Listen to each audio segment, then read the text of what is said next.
السلام علیکم ورحمۃ اللہ وبرکاتہ۔ بسم اللہ الرحمن الرحیم۔ جاء الحق وزهق الباطل ان الباطل كان زهوقا۔ کل جو ڈیبیٹ آرگنائز کیا گیا تھا ڈز گاڈ ایگزسٹ کے ٹاپک پر، اس ڈیبیٹ میں مفتی شمائل ندوی صاحب کو کلیئر وکٹری حاصل ہوئی اور جاوید اختر صاحب کو ہسٹورک ڈیفیٹ کا سامنا کرنا ہوا۔ جاوید اختر کا جو شیش محل بنا ہوا تھا فلم انڈسٹری میں اور ایتھیزم میں، وہ شیش محل کل کولیپس کر گیا، گر گیا، ٹوٹ کر بکھر گیا۔ اور اس ڈیبیٹ میں ماڈریشن کا رول پلے کرنے والے سوربھ دیویدی صاحب تھے، جو نیوٹرل رہ کر اس سیریس ڈیبیٹ کو بہت ہی شاندار، جاندار اور انٹرسٹنگ بنایا اور کمال کا ماڈریشن کا رول پلے کیا۔ مفتی شمائل ندوی صاحب اور سوربھ دیویدی صاحب دونوں قابل مبارکباد ہیں، دونوں کو میں کانگریچولیٹ کرتا ہوں، مبارکباد پیش کرتا ہوں۔ اس ڈیبیٹ میں مفتی شمائل ندوی صاحب نے جو آرگومنٹ اور کاؤنٹر آرگومنٹ پیش کیے وہ بالکل لاجیکل اور ریشنل اور ریجنل تھا، اور لاجیکل ایویڈنسز سے گاڈ کی ایگزسٹنس کو پروو کیا۔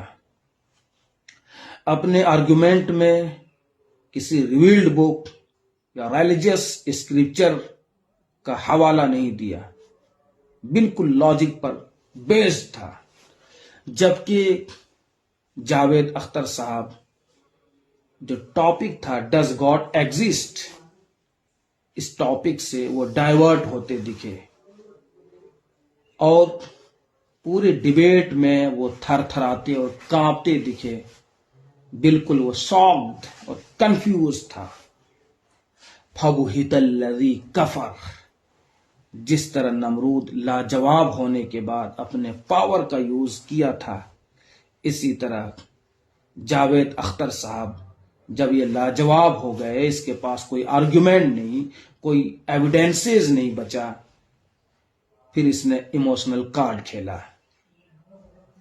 اور ایک بہت ہی افسوس کی بات کہ غزہ میں جو معصوم بچوں کا جینوسائیڈ ہو رہا ہے، بجائے اسرائیل اور امریکہ کو رسپانسبل ٹھہرانے کے، گاڈ کو ہی رسپانسبل بنایا، جبکہ اس کا جواب مفتی صاحب نے بہترین انداز میں دیا کہ انسان کو اللہ تعالیٰ نے ٹیسٹ کے لیے فری ول دیا ہے، اس کا یوز اور مس یوز پر انسان کو اکاؤنٹیبل بنایا ہے، اور اسی کے بیس پر